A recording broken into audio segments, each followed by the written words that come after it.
여러분 안녕하십니까. 말보다 근거를 제시하는 채널 로기스TV 묘흐입니다. 네, 오늘은 11주차 건설 안전 리포트 제출 시간을 갖도록 합니다. 여러분, 도시 사람을 품다, 도시 안녕하십니까 라는 영상물입니다. 도시안전 요약본을 리포트로 제출을 하는데요, 검주증으로 제출을 하면 되겠습니다. 그래서 다음은 국토교통과학기술진흥원에서 제작된 34분짜리 영상 도시안전을 시청하신 뒤에 내용을 양식에 따라 요약하여 리포트로 제출해서 올려두시면 되겠습니다. 여러분, 예, 그래서 다음 장 좀 구체적인 내용으로 한번 보시고 영상물로 들어가도록 하겠습니다. 도시안전 요약본 리포트 제출, 도시 사람을 품다 도시 안녕하십니까 라는 영상물입니다.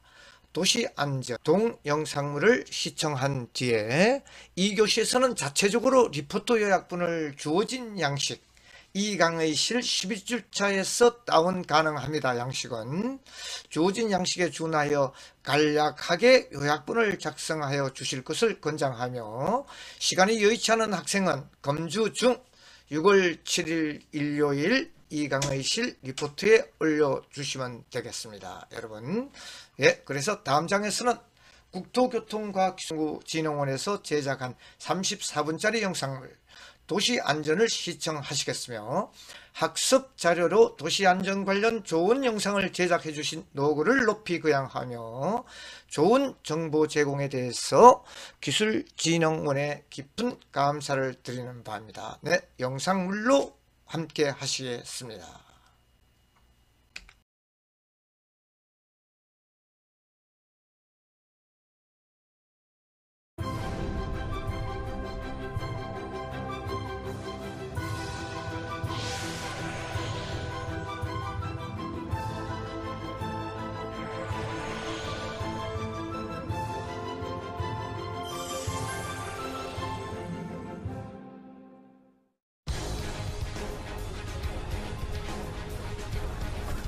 언제 어디서 일어날지 모르는 도시 곳곳의 지뢰.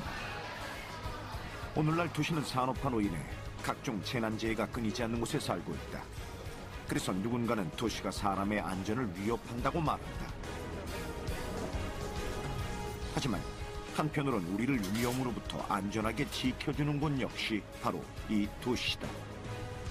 이렇게 언제나 두 가지 얼굴을 가진 주인공, 도시. 당신은 도시에 대해서 얼마나 알고 있는가? 하나, 둘, 셋.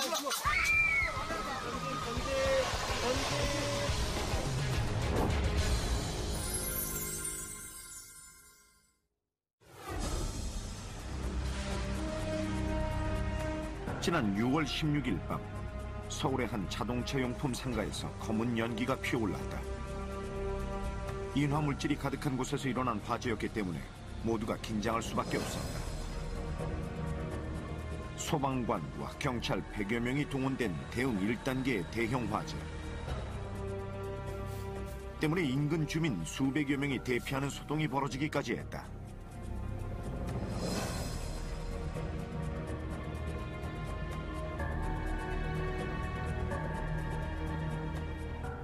연기가 자욱해서 무슨 고기 구멍 나와 보니까 그게 아니더라고요. 그러더니 이 연기가 꽉 차더니 그때 갑자기 폭발하더니 이제 그때 불길이 솟아올랐죠. 자칫하면 커다란 인명피해가 예상되었지만 다행히 큰 인명피해 없이 마무리되었는데, 출동해서 딱 보는 순간 일단 그 하늘이 거의 시커멓게 좀 이렇게 순간적으로 이게 굉장히 큰 불이다 예상을 하고 현장에 도착해 보니까 예상했던 대로 이미 불길이 거의 아마 3층, 4층 높이까지 폭발적으로 연소가 진행되고 있는 그런 상황이었습니다. 이렇게 큰 사고로 이어질 뻔한 화재를 막아낼 수 있었던 것엔 특별한 이유가 있었다. 고정출동. 서울 특별시 동대문구 사사정로 230-1번지 다세대 주택 공사장 붕괴 내부에 공사 인부 다수가 매몰된 상태라니까 그 전 차량을 가능한 속히 비발하고 그 선착되는 비적 즉시 상황 보고하고 인명구제에 최우선할 수 있도록. 사업소에서 중장비는 저승사밖에 못 들어온다고 참고받. 바로 올해 초부터 서울시에서 실시되고 있는 재난 대비 3D 가상현실 훈련이 실제 사고 현장에서 커다란 도움이 되었기 때문이다. 공짜 비기시키지 않아도 되겠지. 국내에서 재난 대비를 하는 방식은 현장 대응 활동 매뉴얼이라든가 또는 기관 대응 수칙이라든가 표준 작전 절차라든가 이런 문서적 대비를 하고 있고 수행하고는 있지만 그 방식의 문제는 그런 이제 문서들이 정답이라고 가정하고 그 시나리오를 작성해서 그걸 달달달 외워가지고 이제 훈련을 하는 방식이에요.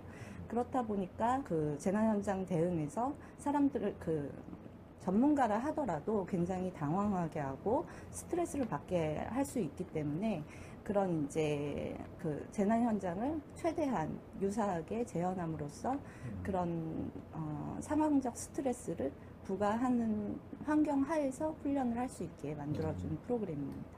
현재 그 3층에서 복합적인 재난 현장에서 유연하게 대처할 수 있는 기능 중심의 프로그램. 이 훈련 덕분에 현장에서 당황하지 않고 피해를 최소화할 수 있었다. 대로변 쪽에 경찰의 협조를 받아서 저한테는 사실 지휘팀장으로 그 데뷔전이나 다름없었는데 이 불꽃이 너무 크니까 진짜 겁부터 났습니다. 솔직한 얘기로. 그래도 아까 제가 좀 몸이 반응한다고 얘기를 했습니다마는 제가 이거 ICC 훈련을 제가 지휘팀장 맡기 전에 한 2번 훈련을 받았었고 또 지휘팀장 맡고 한 달 만에 또 여기 ICC 훈련을 받은 경험이 있습니다. 근데 공교롭게도 그 생각이 났습니다. 그냥 자연스럽게 그래 이제 뭐 죽게 하면 살기지 한번 해보지 뭐. 그래서 뭐 진압대 구조대 추가 출동을 시키고 조금 전에 얘기한 우리 비상이란 대응 1단계를 발령을 냄과 동시에 직접 접하고 나니까 이 훈련이 얼마나 효과가 있었는지 제가 모두 체험을 했습니다. 가상 재난 환경을 이제 다양하게 이제 본인들이 경험을 해볼 수 있다라는 겁니다.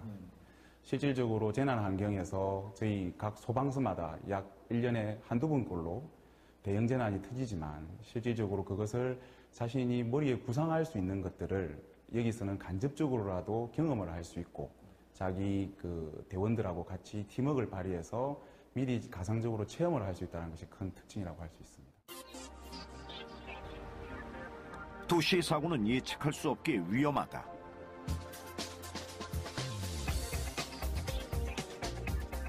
특히 최근에 자주 발생되는 도로 함몰 사고는 눈으로 보이지 않는 상황에서 발생하는 사고다.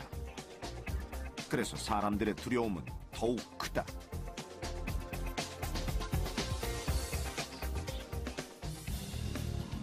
하지만 이제 도로 함몰에 대한 공포가 조금씩 사라져가고 있다. 서울시가 집안의 동공을 미리 예측할 수 있는 시스템을 도입, 사고 예방에 힘을 기울이고 있기 때문이다. 요 버스가 하는 역할은, 요 장비가 하는 역할은 동공이 의심되는 지역을 파악하는 장비고, 요 밑에 보이는 요 박스는 멀티 채널 GPR이라고 그래가지고 일종의 의료기기로 생각하면 엑스레이랑 같은 원리라고 생각을 하시면 됩니다. 땅속을 전자파로 계속 주고받으면서 이상, 그러니까 빈 공간이 있으면은 그 부분에 대한 반사 신호가 다르게 나타납니다. 그 부분을 이제 파악하는 장비라고 보시면 됩니다. 차량 탑재형 멀티 GPR. 이 기기를 통해 동공 의심 지점의 파악이 가능하게 되었다는데. 안테나 내릴게요. 여기서부터 측정 시작하겠습니다. 네. 이렇게 차량을 타고 동공이 있는 곳을 지나가면 도로 하부에 빈 공간이 있는 것을 파악할 수 있다는 것이다. 평면 GPR 영상에서는 부분적으로 이제 강한 반사 신호는 진한 색깔로 나오게 됩니다. 그리고 이제 단면으로 봤을 때 영상이 찌그러진 산 모양, 여기 화면에서 보시면은 이런 모양으로 나오게 됩니다. 진한 평면 영상입니다. 평면 GPR 영상이 부분적으로 진한 색이 나오고 여기에 대한 단면 영상입니다. 단면 영상에서는 약간 찌그러진 산 모양, 약간 쌍곡선 모양인데 찌그러진 쌍곡선 모양 이런 형태로 나오게 됩니다. 그렇다면 흔히 말하는 싱크홀, 도로 함몰은 무엇일까? 이 싱크홀이라는 용어는 일반적으로 이제 자연적으로 생기는 것으로서 뭐 석회암 지대라든지 아니면 광산, 동굴 뭐 이런 데서 하부츠가 붕괴가 되면서 자연적으로 생기는 것을 이제 싱크홀이라고 하고, 규모는 몇십 미터에서 몇백 미터까지 굉장히 큰 규모를 얘기합니다. 그 서울시에서 주로 발생하는 건 1, 2m 정도 크기로 되는 것이고요. 발생 원인도 밑에 이제 공동에서 생기는 것으로 하면 싱크홀과는 유사하지만 규모 자체가 크고 자연적으로 생기는 것이 아니라 뭐 이런 노후관이라든지 굴착복구라든지 이런 데서 인위적으로 그 파손된, 노후된 그런 데서 이제 문제가 발생을 한 다음에 생기기 때문에 도로 함몰이라고 그 의미를 이렇게 과하게 부과되는 것을 좀 정확하게 표현하기 위해서 도로 함몰이라는 표현을 서울시에서는 사용을 하고 있습니다. 도로 함몰이 생기는 이유는 기존 공간에 흙이 떨어지는 자연 발생적인 함몰과 노후된 하수관에 물이 새어 모래가 휩쓸려서 생기는 인공적인 함몰로 나뉜다.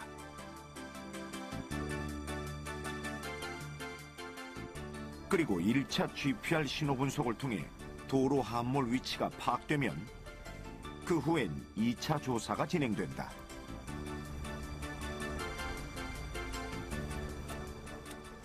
저요. 이 밑에 그런 구멍이 있는 건가요? 아, 이제 빈 공간이? 확인하는 거죠, 지금. 네, 이제 직접 수출을 해가지고, 통공을 해가지고, 인위점 확인하는 거예요. 2차 조사는 1차를 통해 알게 된 도로 함몰 의심 지역에 직접 구멍을 내는 작업이다. 이 작업까지 끝낸 후에야 실제로 집안 아래 침하가 되었는지 아니면 다른 이유인지 확실하게 알 수 있기 때문이다.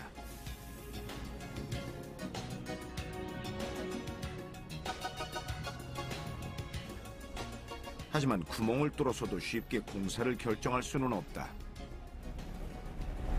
관로가 있을까봐, 50cm 이후는 관로가 있을까 가능성이 있어가지고, 웬만하면 시출 안 하거든요. 성공을 안 하거든요. 네.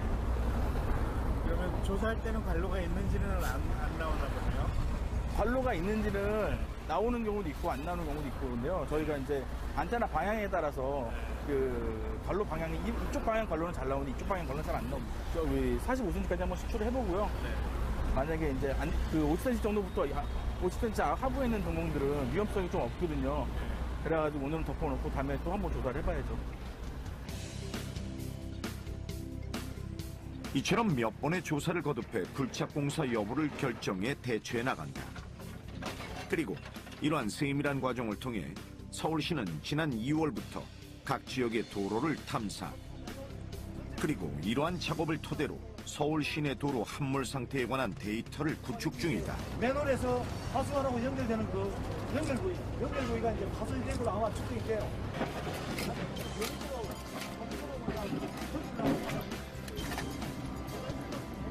탐사로 해서 발견한 이 동공에 대해서 굴착을 해본 결과 그 원인이 이제 전력관 매설관이 여러 가닥, 복수의 가닥으로 통과하면서 그 내부에, 그 아랫부분에 공간이 미리 생긴 곳에 상부에 있는 흙이 아래로 내려간 그런 케이스의 동공입니다. 그리고 이 도로 함몰 예방 대책은 곧 전국의 지자체로 전파돼 지방도로 안전 개선에도 적용될 예정이다. 미국이나 일본 등의 도로 함몰에 대한 원인 조사, 예측, 관리 등의 대응 체계 시스템과 같이 우리나라의 경우에도 도심지 굴착 시 또는 갑작스러운 붕괴 등에 대비하기 위해서 조기 감지와 붕괴 시기 등을 예측하고 대응할 수 있는 패키지, 통합 기술 등을 연구 중에 있습니다. 특히 사고 발생 후에는 빈 공간을 신속하게 복구할 수 있는 체음제를 개발하여 더 이상 빈 공간의 확장과 붕괴가 일어나지 않도록 하는 기술을 개발 중에 있습니다. 따라서 이러한 기술이 개발된다면 실시간 예측을 통해 도로 함몰에 대한 사전 대응이 가능해지고 사고 발생 후에도 신속한 복구를 통해 인명피해와 재산 등의 손실을 방지할 수 있을 것이라고 생각합니다.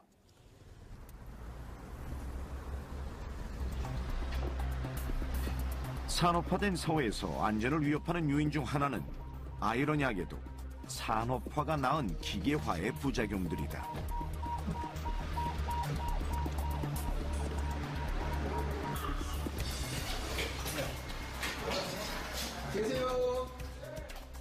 우리가 생활 속에서 편리하게 사용한 만큼 잘 알아야 한다는 것이다. 잠시만요.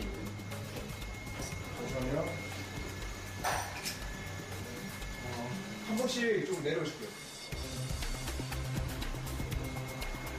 네, 이거 내려오세요. 여기 머리 조심하세요. 여기 있다고? 여기서 없었어요. 하니까 이동 왔다 갔다 하다가 아예 멈추고 이상 이 소리 나서 가지고 아예 작동을 안 하더라고요. 그래서 중간에 그냥 멈췄군요. 중간에 멈췄고 아무 같은 이동 작동도 안 하고 안 돼가지고 생각 업체 전화하니까 미리로 전화하라고 해주시고 감사합니다. 어느 누구에게나 닥칠 수 있는 승강기 사고. 과연 어떤 대처가 필요할까? 일단 당황하지 마시고요. 당황하시면은 막 흥분하셔가지고 뭐 공기가 안 통한다고 말씀하시는 분도 있고 그렇더라고요. 근데 전혀 그렇진 않거든요. 뭐 엘리베이터가 중간에 고장났다고 멈췄다고 해도 뭐 떨어질 확률이나 그래서 뭐 화재가 난 이상 그게 아닌 이상 질식할 경우는 없어요. 산소 공기는 잘 통하고 그렇기 때문에 침착하시고 거기 엘리베이터에 나와 있는 번호로 119에 먼저 신고를 하시든지 아니면 비상벨 눌러가지고 그 건물 관리하는 분한테 미리 알려가지고 조치를 받을 수 있도록 해야 돼요. 침착하는 게 제일 중요합니다. 그렇다면 실제로 승강기 사고는 왜 일어나는 것일까? 엘리베이터가 움직이는 공간이 수직에서 움직입니다. 그리고 보시는 것처럼 로프에 매달려 있는 상태이기 때문에 이런 제동기가 고장이 나거나 아니면 로프가 어떤 원웨이에서 일시다발적으로 동시다발적으로 다 끊어졌다. 그러면 엘리베이터는 사람이 타고 있는 칸은 중력에 의해서 자연낙하할 수밖에 없겠죠. 근데 그 자연낙하하는 거를 방지해주는 게 바로 보시는 것처럼 이게 조속기라고 하는 안전장치입니다. 그래서 저 조속기가 있기 때문에 엘리베이터는 절대 추락할 수가 없는 거죠. 보통 승강기 하면 추락사고를 예상하지만 조속기가 있기 때문에 추락사고는 거의 불가능하다는 것.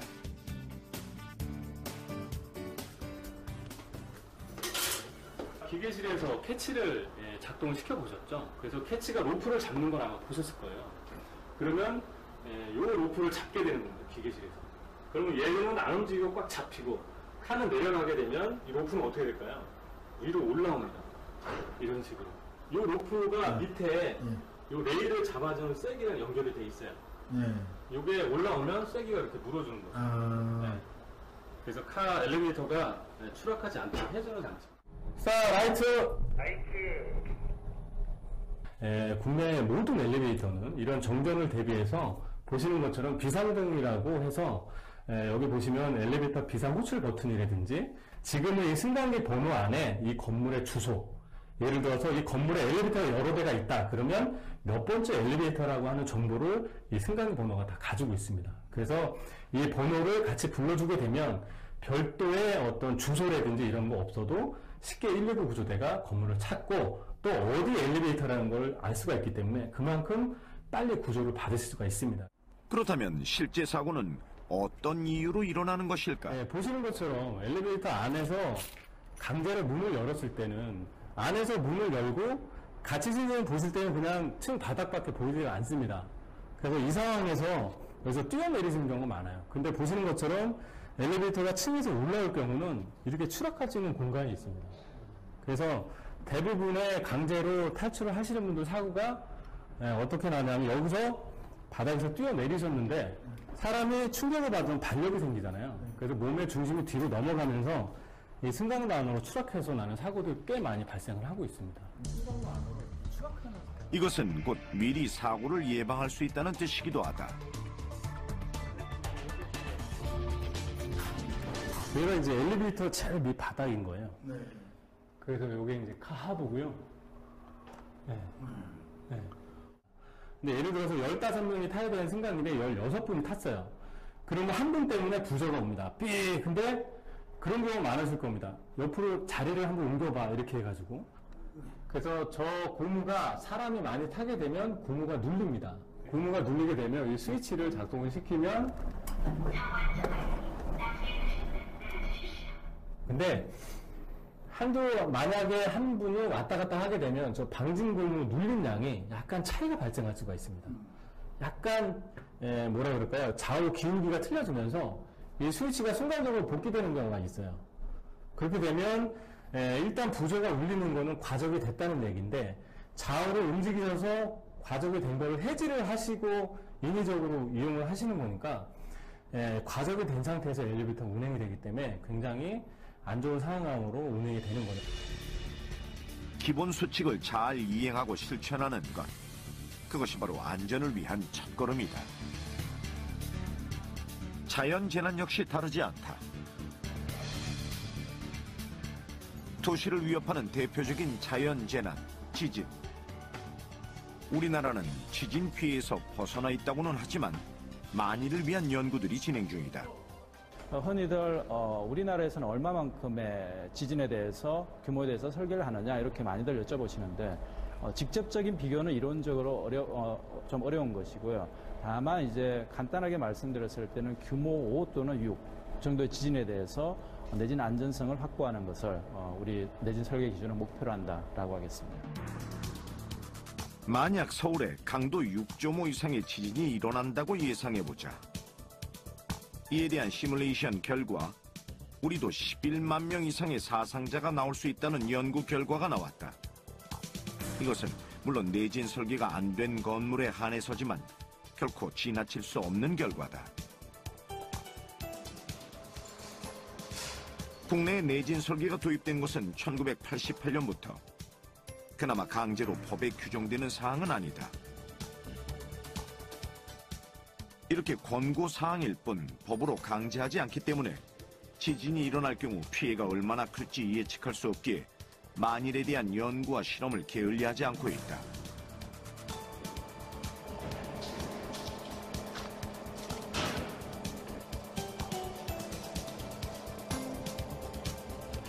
지금은 기둥 뒷면에서 지금 그 힘균열이 나고 있어.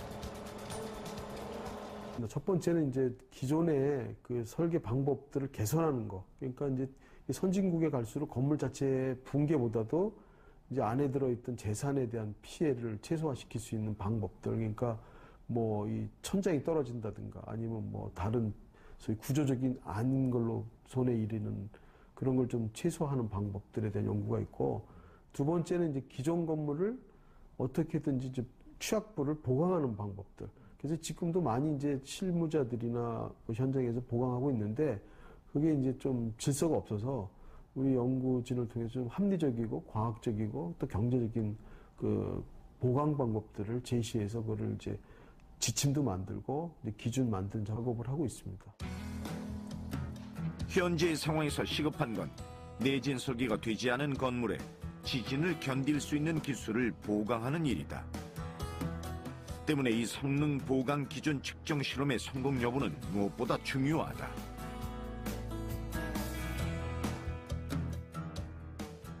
기존의 내진 설계가 되지 않은 건축물도 목표로 하는 내진 성능에 도달할 수 있다는 것을 실험을 통해서 그 육안으로 관측할 수 있어서 굉장히 안심이 되고요. 좀 더 나가자면 현재 내진 보강을 하는 데는 1제곱미터당 대략 한 10만 원 정도의 비용이 들기 때문에 민간 건축주들은 좀 많이 주저하는 것이 사실입니다. 이 개발된 보강공법은 기존 공법보다 좀 경제적이고 또 가장 최소한의 보강을 하기 때문에 이 공법이 실제 착용화된다면, 적용된다면 굉장히 많은 건축물들의 내진 성능 개선에 사용될 수 있지 않을까 그렇게 기대가 됩니다. 대부분 지진이 발생하지 않는 미국 동부라든지 유럽, 저희와 비슷한 프랑스라든지 독일이라든지 이런 나라들과 비교했을 때 저희가 뭐 더 높다든지 더 낮다든지 하기보다는 비슷한 정도를 유지하고 있고, 그 나라들의 그 도시화율이라든지 도시의 인구 밀집도 또 생활 수준 이런 걸 고려했을 때 지금의 그 내진 설계 기준은 적정하다고 생각을 하고 있는데요. 다만 그거를 얼마만큼 제대로 시공을 하고 관리를 하느냐, 이게 굉장히 중요한 것 같습니다. 도시가 커질수록 일어나는 사고의 유형도 커진다. 특히 같은 공간에서 생활을 공유하는 시스템 속에서 나만 조심한다고 위험에서 벗어나는 것은 아니다. 사람 사는 집이에요? 아니면 뭐 그 상가예요?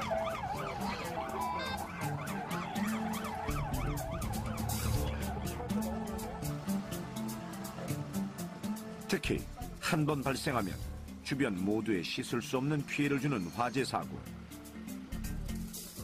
그렇기 때문에 어떠한 신고도 지나칠 수 없고 눈으로 확인해야 하는 수고가 뒤따른다. 화재 신고를 받고 출동했는데 선착대가 먼저 확인한 결과 음식물 조리 중인 걸로 확인됐습니다. 아, 그래요? 예.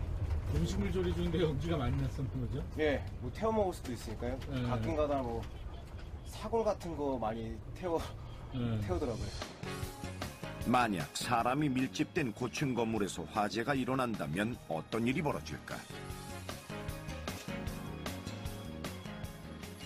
부산 항만소방서의 박상훈 대원. 그는 어떤 현장에서라도 침착함을 잃지 않는 베테랑이지만 몇 년 전 인생에서 가장 위험했던 사고와 마주한 적이 있었다.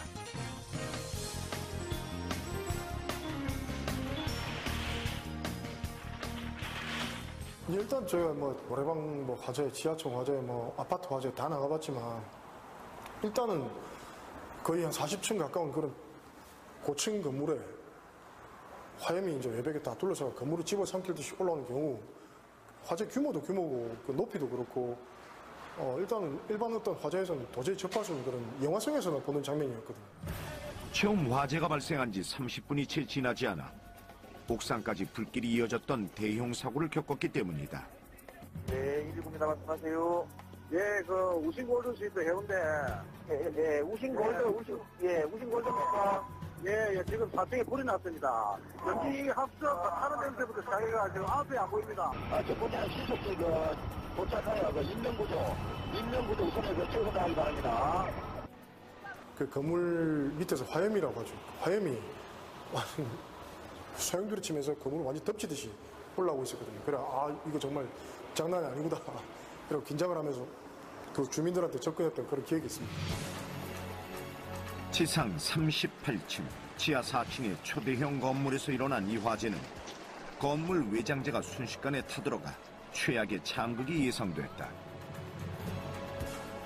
하지만 이 위험한 현장에서 박상훈 대원은 위험을 무릅쓰고 헬기에 탑승해 옥상에 착륙, 사람들을 구조해내는 데 성공했다.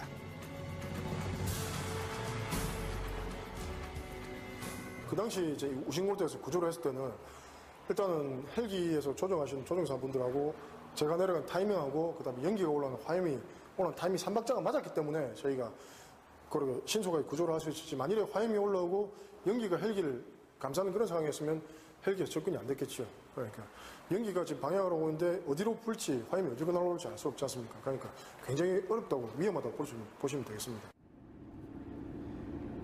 이날의 사고는 이렇게 몸을 사리지 않는 소방대원들의 노력으로 다행히 큰 인명피해 없이 화재를 막을 수 있었다.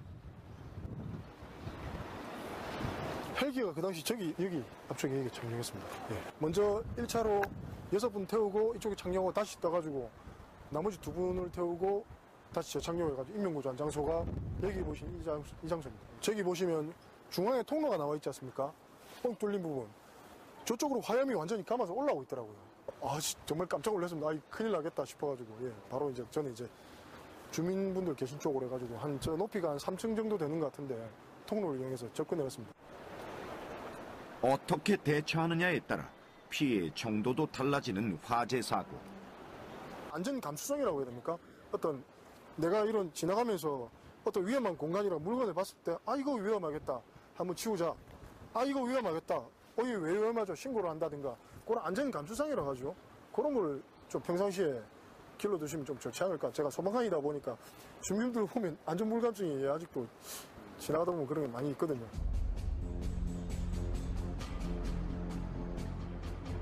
이렇게 목숨을 건 사람들의 이야기는 시간이 지나도 회자되기 마련이다. 지난 2015년에 일어난 의정부 화재 사고. 이 화재는 위험을 무릅쓰고 사람들을 구해낸 우리 이웃들의 이야기가 회자되는 대표적인 사고이기도 하다.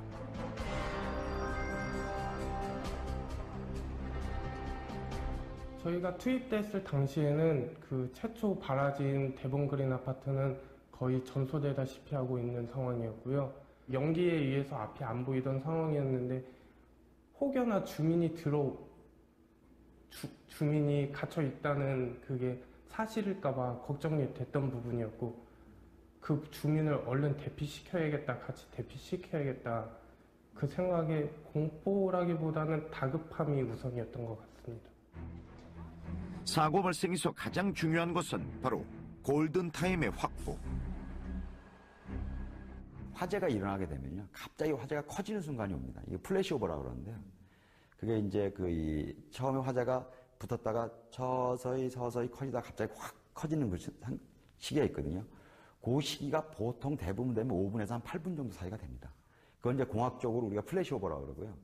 그 시간대에 맞춰서 그 플래시오버를 지연을 시켜주는 겁니다. 화재 공학이라는 거예요. 지연을 시켜주면은 그만큼 사람이 피해날 수 있는 시간이 많아지잖아요. 의정부 화재 사고는 골든타임의 중요성과 이에 대한 연구가 이루어지는 아프지만 소중한 계기가 되었다.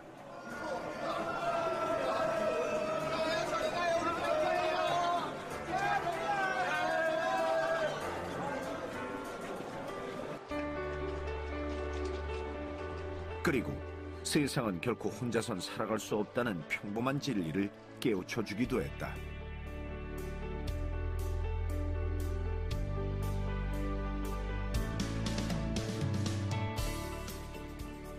크레인을 타고 빌딩 외벽에 간판 설치하는 일을 하는 이승선 씨. 그는 사고 당일 인근에서 검은 연기가 피어오르는 걸 발견하고 즉시 밧줄 꾸러미를 들고 현장으로 달려가 사람들을 구조했다. 연기는 분명히 무엇인가가 새카맣게 올라가고 있는 게 보였는데, 그래서 혹시나 해서 그래도 차를 돌려서 관심을 가지고 가봤더니 자동차 3대 반이 사람도 없는 상황에서 3대 반이 불이 붙어 있는 상황이었어요. 근데 상황이 소방관님들이 해야 할 힘이 딸리더라고요. 그래서 도와주다 보니까 불을 끄면서 쫓아가는데 불이 더 빨리 도망가더라고요. 가스 배관을 타고 올라가 밧줄을 이용해 사람들을 대피시킨 그는 옆 건물 옥상까지 건너가 모두 10명의 생명을 구했던 것이다.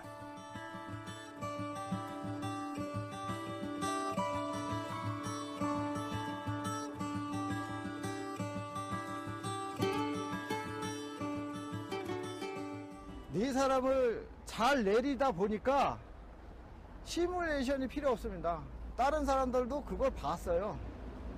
저렇게 하니까 다 내려가는구나.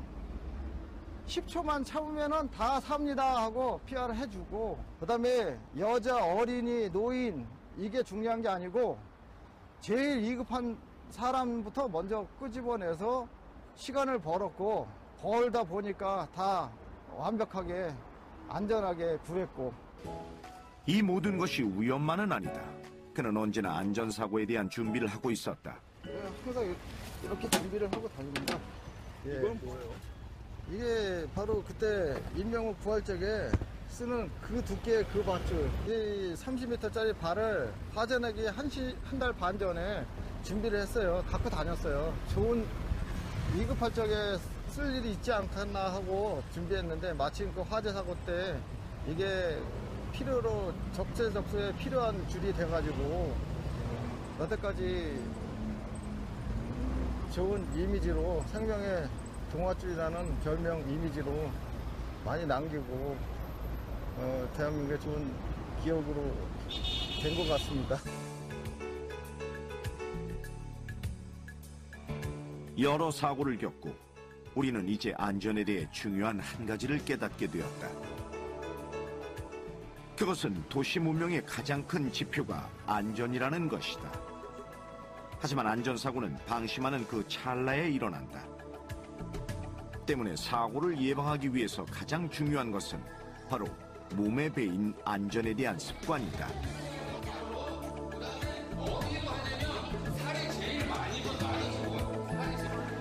눈으로 보는 안전이 아닌 몸으로 익히는 안전.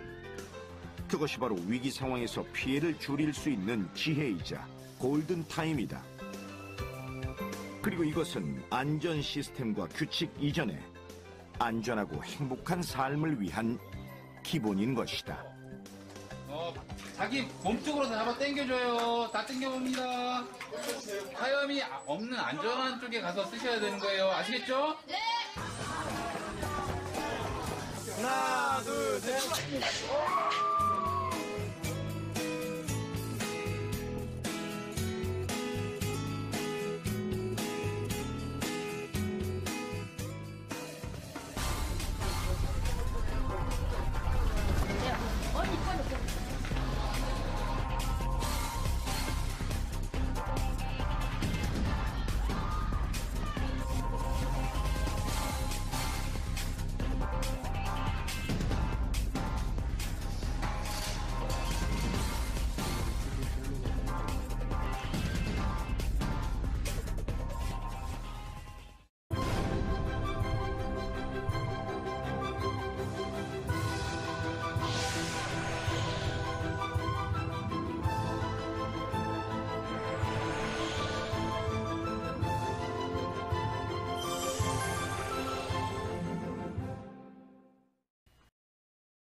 네, 11주차 퀴즈방 도시 사람을 품다 도시 안녕하십니까. 영상물 청취에 대단히 고생을 많았습니다. 이 퀴즈방은 이강의실에서 퀴즈방 마치는 시간 기록용 퀴즈방으로 활용하기 위한 퀴즈방 이온이 문제 OX 문제 간단하게 기록해 두시기 바랍니다. 퀴즈방 OX 문제 첫 번째, 우리가 사는 도시는 각종 재난재해가 끊임없이 일어나고 있는 위험이 항상 도사리고 있는 곳이며 한편으로는 우리를 위험으로부터 지켜주는 것 또한 도시라고 말할 수 있다. 정답은 O. 두 번째, 도시는 이러한 두 얼굴을 가지고 있는 것이니 평소 생활 속에서 우리가 도시 안전에 관한 관심을 가지고 일상생활에 임하는 것이 바람직하다. 이 역시 정답은 기 공지한 바와 같이 동영상에서도 출석 댓글 인사말과 각종 종류 댓글 퀴즈풀이 꼭 남기시고 학번 남기시고 나가셔야 영상물 정치한 근거가 되는 것이죠. 여러분, 뒷장 마지막 결론장이죠. 도시안전 요약본 리포트 제출이죠. 영상물 시청하신 후 2교시에서는 자체적으로 리포트 요약본을 주어진 양식에 준하여 간략하게 작성하여 주실 것을 권장하며 시간이 여의치 않는 학생은 검주 중 이강의실 리포트 제출 항목에 올려주시면 되겠습니다. 검주 중 일요일까지입니다. 여러분 매우 수고 많았습니다. 12주차에서 여러분들 뵙도록 하겠습니다. 안녕히 계십시오.